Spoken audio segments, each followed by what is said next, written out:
Thanks for joining us on the news. We'll begin in the Federal Capital Territory, where the federal government says it plans to boost electricity supply with an additional 2,000 watts to the current distribution capacity of 5,000 megawatts. Now, this follows Federal Executive Council's approval of a memo seeking to develop a framework to establish a 33 kVA plant to energize the country's distribution network in order to ensure parity in electricity distribution and generation.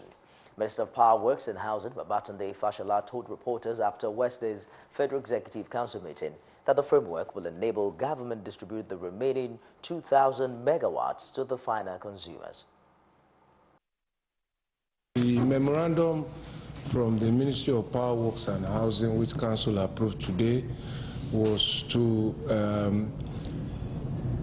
agree to a framework of investment at the 33 kV and 11 kV lines of the distribution network, so that the 2,000 megawatt of power which we currently have and which is not getting to the grid can get to the grid and get to Nigerians and consumers.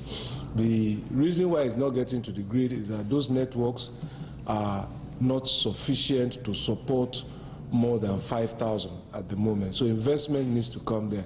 So federal government has approved through council today a policy of investment where federal government has a 40% shareholder and the DISCOs as 60% shareholders will be compelled to make additional investment which they are supposed to have made. Council also approved a memo from the Minister of Aviation for the upgrade of the Flight Safety Laboratory at the Nnamdi Azikiwe International Airport, Abuja. Aviation Minister Hadi Sirika said an upgrade of the facility, which has been abandoned since 2012, will enhance air safety. The project, according to the minister, is expected to go up over 600 million naira. Transportation aviation was considered and approved to upgrade our flight safety laboratory, which is what is used in accident investigation or for accident investigation purposes. The laboratory was first established in 2012, but it became obsolete for the reasons being that the laboratory used to use tape-based flight recorders. And in Nigeria, like other places, we experienced air crash, like the case of Dana, where extreme temperatures got the recorders damaged because they are tape-based, just like yours. So upgrading it to something that is more permanent and can withstand high temperatures. This is an international requirement. Meanwhile, a proposal by the Ministry of Water Resources to upgrade the Kazare water supply plant in Jigawa State also received Council's approval on Wednesday. Minister of Water Resources Sulaiman Adamu said the project, which will cost 3.7 billion naira, has become necessary to boost irrigation for agricultural activities in the country. Any water, but very soon, under our new program of resuscitating irrigation project with a view to expanding the irrigable land available for irrigation in the country, the Gari irrigation project is set to recommence, and it's important that this water project takes advantage of the return of this project so that a proper intake can be put in place and further upgrade the system. And out of the National Assembly, where the Nigerian Senate has resolved to suspend plenary for 2 days for it to hold a security summit that would focus on tackling suspected Fulani herdsmen killings, kidnapping, and other forms of violent crimes. The lawmakers have therefore scheduled January 24 and 25 to hold the summit in Abuja. The Senate's resolution was sequel to a motion moved by the Deputy Senate President Ike Kurumadu, who also warned that if something urgent was not done, terrorists will soon overrun the country. Our former colleague from Plateau, who died sometime, he confessed to me that in Plateau, people are killed, people are cooked, and people are eaten. He told me.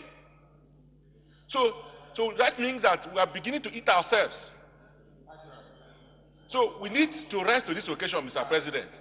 We need to suspend plenary as soon as possible and hold this summit under your leadership, so that Nigerians and the international community know that we are serious about this matter and we have to address this matter. The lawmakers who took turns to speak on the state of the nation's security called on President Muhammadu Buhari to consider a complete overhaul of the nation's security structure in order to arrest the disturbing situation. We are becoming a barbaric nation. We have no respect for life and property, and people are dying every day. And what the hell are we doing? The executive should speak today and explain to Nigeria what is going on in this country. We cannot continue like this. If Saraki is the only one interested, let him become president of Nigeria. Then that solves the problem. We cannot continue like this. Enough is enough. We either face these problems or everybody shut up and resign from public office. People are dying every day. Enough is enough. Mr. President, why can't we know the number of people per each local, number of security men per each local government? We are talking here. We don't even know how many people are guarding our communities.